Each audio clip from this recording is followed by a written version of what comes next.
Hey everybody, thanks for joining me again on another overcast day, but I am thrilled that you're here. It's Friday, which is awesome. You're going to see me back again on Monday. And if you don't know who I am or why I'm here or why you're listening to me, my name is Rita Hickman, and I'm a body-mind expert and a Shiatsu massage therapist, and I have spent the last 12 years of my practice learning and helping women who are in toxic relationships. Hey, Teresa. Toxic relationships and narcissistic relationships get stronger mentally, emotionally, and physically so that they can take back that power, so that they can start to create the love and the life and the love that they've always wanted. Hey, Lynn, nice to see you. So today's topic is actually near and dear from what a close friend has gone through. Hey, Phyllis. And from what all women who have had narcissists, whether even if they've been in passing, even if they've been, a coworker and not a romantic relationship. Hey, Adrienne. Narcissists they've really come to the forefront and out of the woodwork because of the stress that our culture is under. All of the pressure, all of the overwhelm, all of it. So what's the difference between a narcissist attack and, let's say, a regular argument that you have with somebody else? Hey, Chanel. The challenge with the narcissist is that they have multiple sides of them. And one of the sides is very kind and generous and spiritual and enlightened and, the guy that everybody likes. Hey, Christy. Or the woman that everybody likes. Many people who've had narcissists in their life, I did when I was a child, and a lot of my clients, mothers and fathers and friends and boyfriends, and the biggest challenge is that to the world, hey Kellyanne, a narcissist looks like they are one of the most kind, loving, wonderful, sensitive, thoughtful human beings on the planet. They're fun-loving. Everybody loves them. Everybody thinks that they're fantastic. They're the party person, and they really project, and they are. That's the kind, loving part of a narcissist. I personally believe. Well, maybe not a true diagnosed narcissist, but someone who's behaving in a narcissistic way, is that they really want to be that person that they project. They really want to be deep in their heart that person that is in alignment, that is supportive, which is why they are this way. Usually they're intelligent and good looking and charming and kind, and they're there for you when nobody else will be, and it feels like a dream come true. Hey, Stephanie. But this mask or this, and it's not even a mask, this kindness or this part of them that they work so hard to be is they can only carry it out for so long. And so what tends to happen is they're always scanning their environment and looking for the people who will both allow them to balance themselves out with this anger and this pain and this judgmentalism. They're always kind of scanning who is deserving of my wrath, who is deserving of my anger, who is deserving of my of projecting and putting my pain onto. And this is happening to people very randomly. Groups of people where you think you've developed kindness and relationship and understanding, and the one nice person in the group, hey Alpa, the softest one or the most empathic one, is the one that ends up with this complete blindsiding of a narcissist attack. And typically it's not a regular argument, where both sides get to say their point of view. And typically it's also triggered by something that's very unexpected, very non-threatening, non-argumentative. Because a lot of times narcissists, because they're coming from a place of insecurity, they will leave bullies alone. They will leave people who are strong, who set clear boundaries, who say, that's enough, you're out of my life. Hey, Gretchen, they will leave a lot of those people alone because they just aren't the ideal victims. They aren't the ideal targets. What they'll look for is people who love them, people who like them, people who are warmer, who see the best in them. Those to them are the people that are safe enough to show all this anger and frustration to. And the problem with the narcissist is they allow it to build up. They spend all of this time, really trying to be this person that they want to be, that it gets to a tipping point, either because astrologically or weather-wise or something going on in their lives. They reach a tipping point where this energy has to be released. And so random strangers which have that glow of niceness, they will get it, or coworkers who are the ones who've always helped them. They're the ones that will get that dump of energy, that dump of anger that's been secretly building up. We have to look at narcissists as people who are of extremes. They work very hard to battle their insecurity, to battle their overwhelm and frustration and anger. And they work very hard to be that person, but they can't keep it up. Chanel says everyone else gets the greatest hits album of their personality. Yes, that's exactly true. And so what tends to happen is when this attack happens, and of course to the narcissist it's no big deal, they're just expressing themselves, they felt justified in behaving the way that they did, but it's very dramatic and it's very cruel and hurtful many times. Now they have to backtrack because they still have this I don't want to say image, but they still have this part of themselves. They want to believe that they're good, loving, kind, wonderful people. And so typically they have to hide their tracks. They have to let everybody else know, oh no, it wasn't me. This was perfectly justified. She's, overreacting to the situation. I don't know why she's behaving that way. That's very, very typical because that insecurity is so strong that other people aren't allowed to see the normal pain and the more normal fear that all of us indulge in.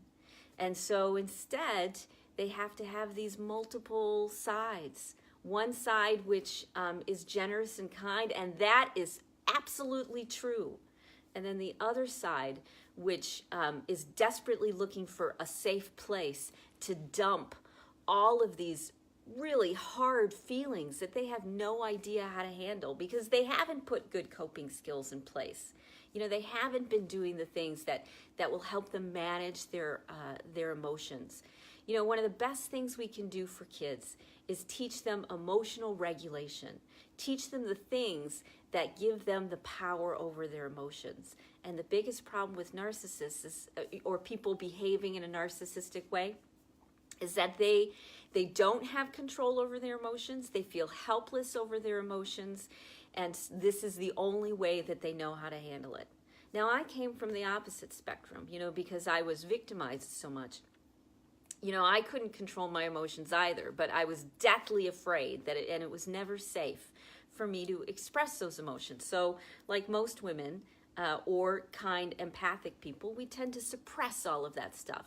So in reality, people who are dealing with narcissistic overwhelm behavior are the same as people who are empathic and caring and compassionate. But the main difference is how we have chosen to handle that overwhelm.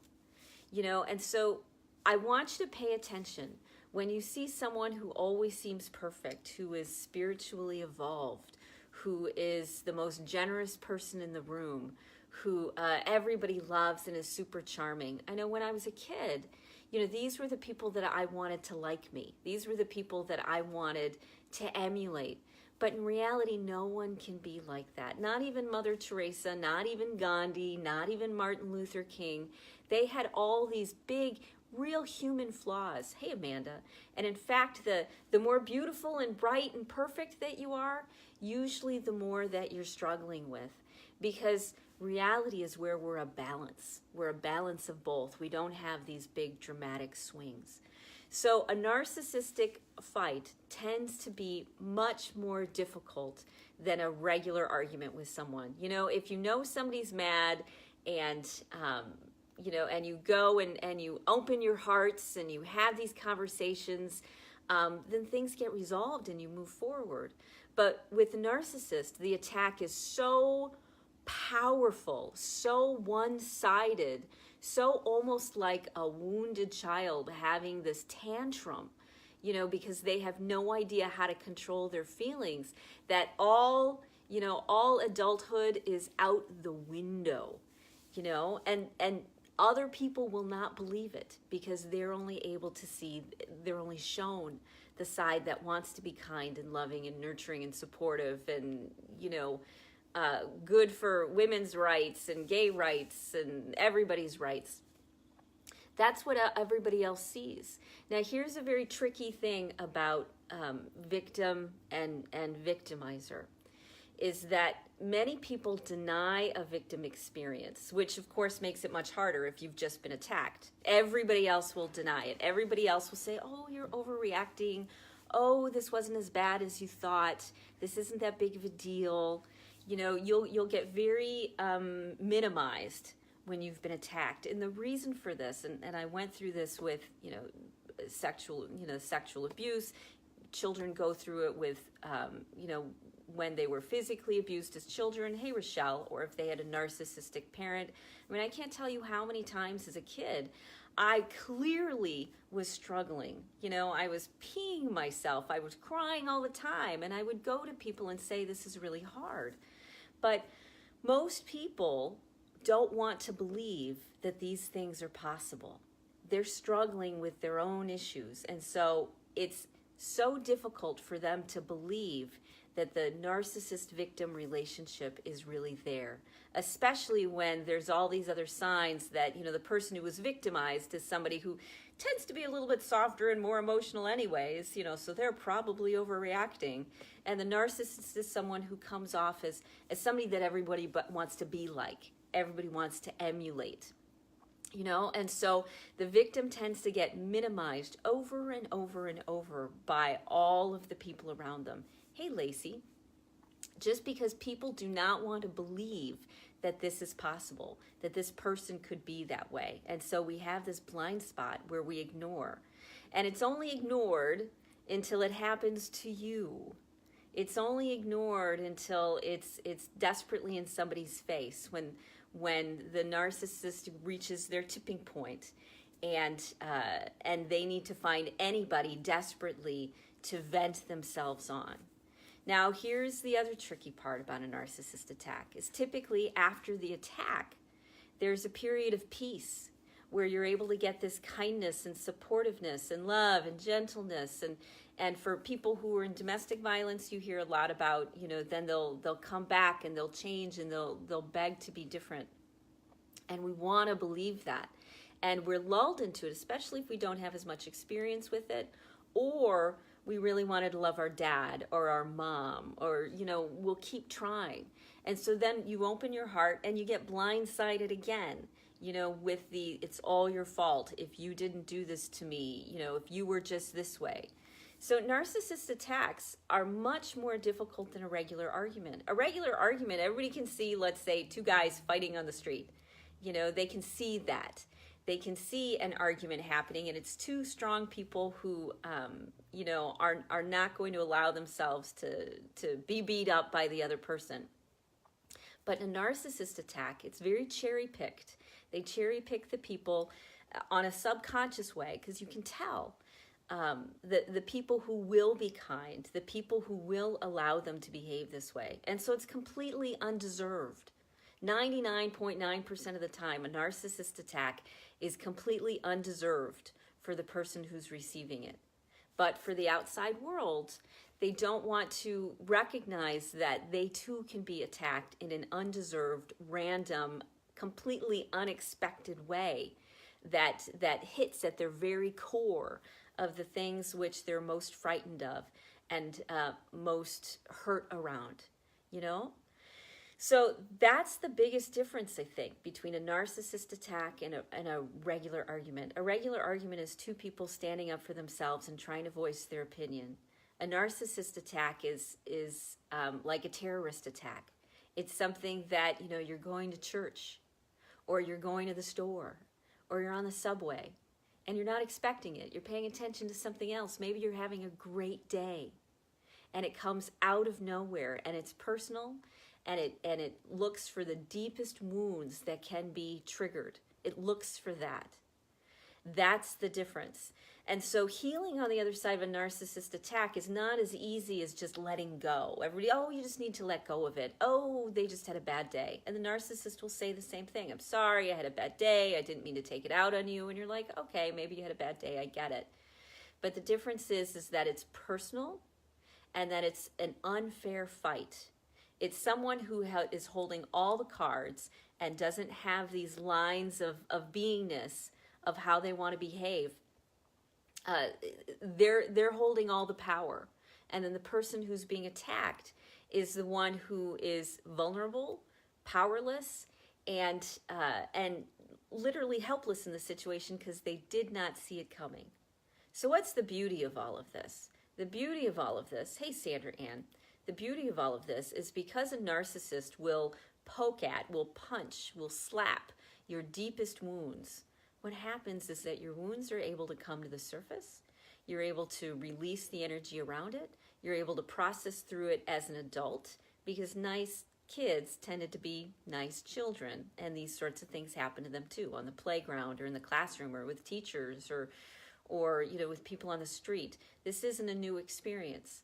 And so a narcissist attack will bring up your deepest fears so that you can finally heal and release them. So you can finally get to the point where you recognize a balanced person is not one who tolerates everything. A balanced person is one who knows what they're willing to allow in their life and what they won't. And they put their emotions and what's important to them as a very high priority. And they learn not to be frightened anymore. And the cool thing that happens when you work through these wounds and you gain that strength mentally, emotionally, and physically, the cool thing is the narcissists start to fall away because you are no longer their ideal target. You are no longer the one who is the safest person that will allow them to pour out all of that pain and insecurity that they're carrying. You are no longer the person that fits in that box because you have evolved, because the narcissist came into your life and brought all those things up to be healed. And what's cool is then as you go through the rest of your life, stuff doesn't scare you as much. It doesn't overwhelm you as much because you've already been through, having those deepest wounds, really triggered and punched unexpectedly when you had no guard and no protection to them. So working through those things with a therapist, with a coach like me, with a close friend who's had experience in this, working through this stuff as they come up will make you the person you've always wanted to be. It'll turn you and evolve you into that higher version of yourself. So instead of sort of staying stuck, where you don't know when you're going to be attacked, you end up walking on eggshells, you're frightened and you're angry and aggravated all the time and stressed out most of the time. What happens is you end up having this big, dramatic, hard, harsh experiences which catalyze and push you to become who you're meant to be, which is someone who is very balanced, who knows who they are, what they want, how they're going to handle difficult situations, and they don't get knocked off balance anymore. And one of the coolest things is now they look at the people who are charming and amazing and fabulous and kind to everybody, and they look at them through a realistic and compassionate eye.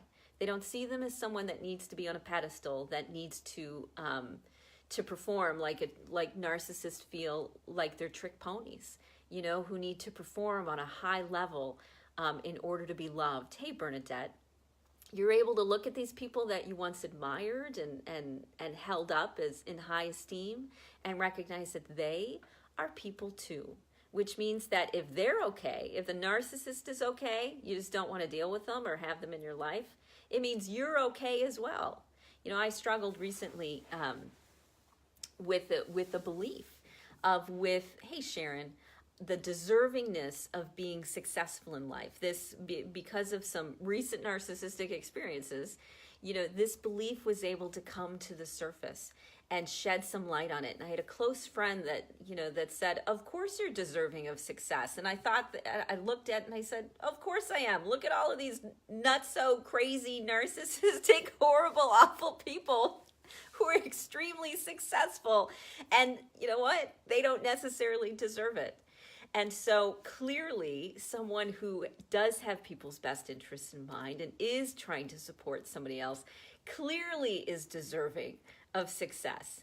And it breaks through some wonderful blocks, because when you can see people clearly, when you no longer blame yourself, when you recognize that the person you're dealing with has an imbalance in themselves, and these are the things that they struggle with, you're able to not keep setting yourself up, and you're able to avoid or navigate, these explosions. One, because you're no longer the person that they want to attack, because now you've got, your own inner strength. And two, you're able to be successful because you know the truth that very undeserving people get very great success. So you do deserve it, no matter what. You deserve to be happy and to be loved and have everything that you ever wanted, no matter what the narcissist says when you're at your weakest moment, like just waking up or whatever, or in the shower, or, some ridiculous vulnerable place, because that's when they know they're going to be most successful and they're going to win.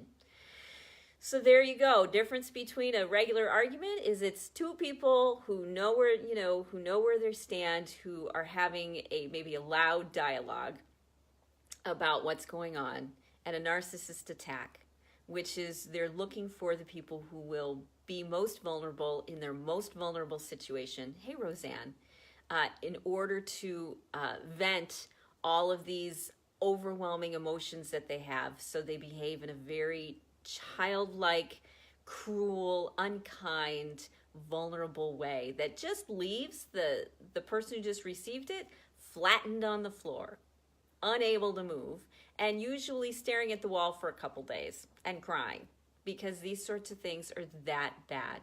So if somebody feels in your life, that they have been attacked, it is very scary, Roseanne. If somebody says that they feel like they've been attacked by a narcissist and they're a nice person, believe them. They're generally not being melodramatic.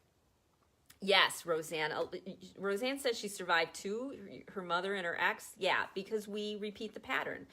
For me, I wanted to learn how to love my dad and understand what really happened. And so I allowed or created relationships with people that had these tendencies, because I was still trying to work it out in my mind. And only when I was able to really work it out and work out these energies and get clarity around it, was I able to see a more balanced view of the world. Okay, that not everybody's nice, not everybody's a fluffy bunny, and a lot of successful people have mental illness. There you go.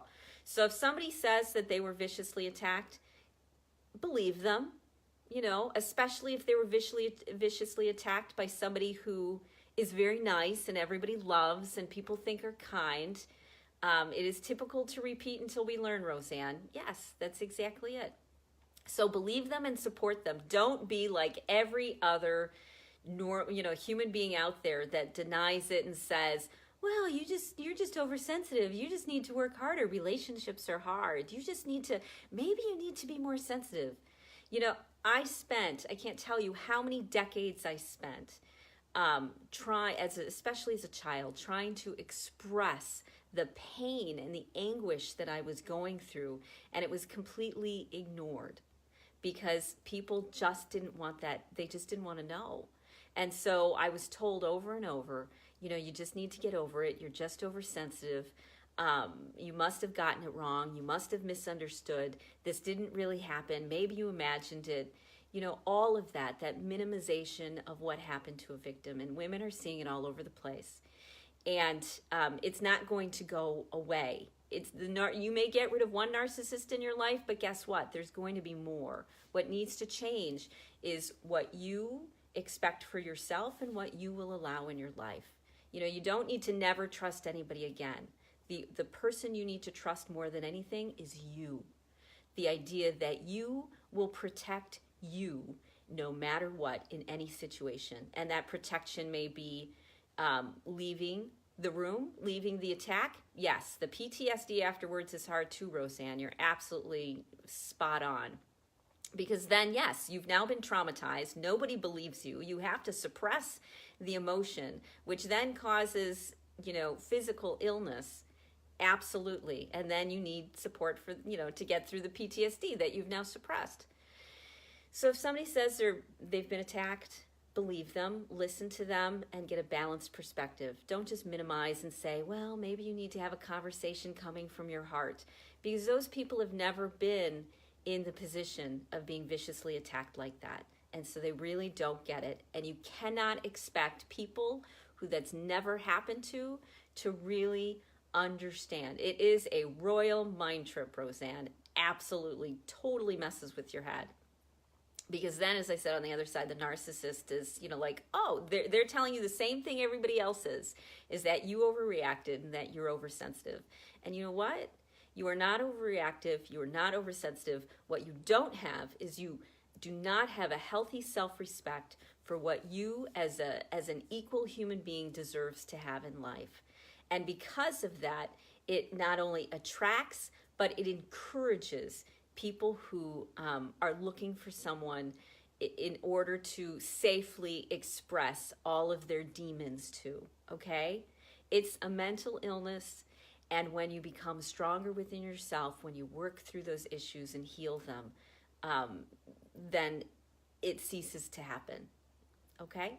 So if you feel stuck, if you're in this sort of a situation, if you're tired of reliving it, if you're tired of being in it, soon I'm going to be starting a narcissist group through my page, so look for it. And it's going to be a place where everything is just directed towards healing from and supporting, being supported through narcissism. Because we have to start getting these words out in a healthy, balanced way. Because a narcissist is not evil. They are not. They're dealing with a mental health condition, which they are unaware of. And they do not recognize. And people who behave in narcissistic ways, it can be bipolar, it can be borderline personality, it can be all of those things that causes, it can be being victimized as a child in their own PTSD, that causes them to behave in a way that is off the charts and inappropriate. So if you want healthy coping tools, if you love a narcissist, if you work with a narcissist or someone who's dealing with that, we have to come together as communities. So I'll get it created within the next few days because I pulled on a virtual assistant. So I now have a virtual assistant to help me with these things. We'll get it up and running, and we'll start getting people into the group, and it'll be solely focused on healthy coping strategies for people dealing with narcissists or narcissistic relationships. Okay? So cool. Have a great rest of your day. Feel free to reach out anytime, because I'm here to help. And I've got videos and the live streams that I do and blogs and meditations. I have all those things already in place. I've been doing them for, as I said, 12 years. Just now's the time to move it to the Facebook and social media platform. So I'm glad you're here. I'm thrilled you're joining us on this trip, and you do not have to feel helpless anymore or alone or that nobody's going to believe you. Because if nobody else believes you, I'm going to believe you, okay? Have a great weekend, and I'll talk to you later.